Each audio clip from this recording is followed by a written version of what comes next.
Баршаңызға сәлем достар, сіздермен бірге Дина бүгін табада пісетін ең оңай торттың түрін пісіретін боламыз. Ол үшін бізге 3 қана зат қажет болады.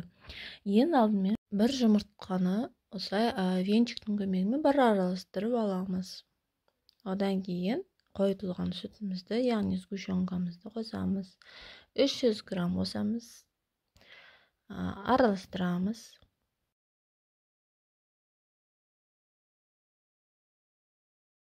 Одан кейін 450 грамм ұнымызға ұн қосқышымызды араластырып, жаңағы массамызға аздан қоса отырып, жұмсақ қамыр илейміз.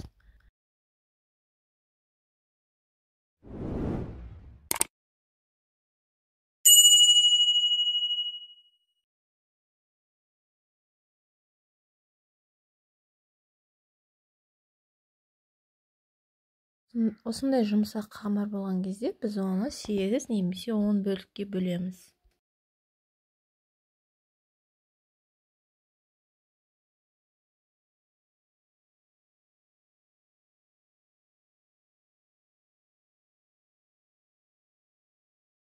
Осылай бөлгеннен кейін қамырымызды оқтаудың көмегімен жұп-жұқа қылып жаятын боламыз.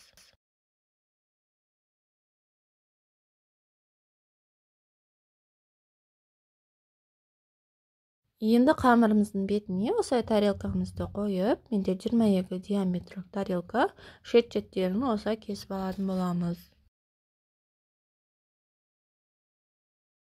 Менде 12 дана шықты. Енді осыны табана қыздырып, қасында тұрып, табамыздың қасында тұрып, алыстап кетпей, 1-2 минуттан әрқайсысын пісіріп алатын боламыз. Өйткені тез піседі, күйіп кетуі мүмкін. Бәрін пісіріп болғаннан кейін крем дайындайтын боламыз. Сары майымызға сгущенка қосып араластырып жасасаңыздар болады мен сияқты. Бірақ мен сіздерге кеңесім, ең бірінші жасаған кезде мен қаймақ пен сгущенка, яғни қойытылған сүтті араластырып жасаған болатынмын.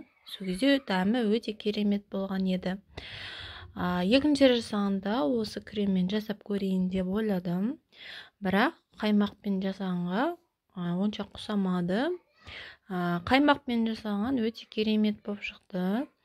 Енді мен сіздерге кеңес берерім, қойытылған сүтпенен қаймақ қосып жасағандарыңыз жөн.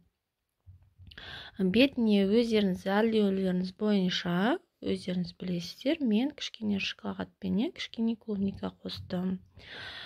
Видеоны соңына дейін қарағандарыңыз үшін рахмет. Мен видеоларым ұнап жатса, маған жазылып, лайк басып, қоңырау белгісін басуды ұмытпаңыздар деп айтқым келеді.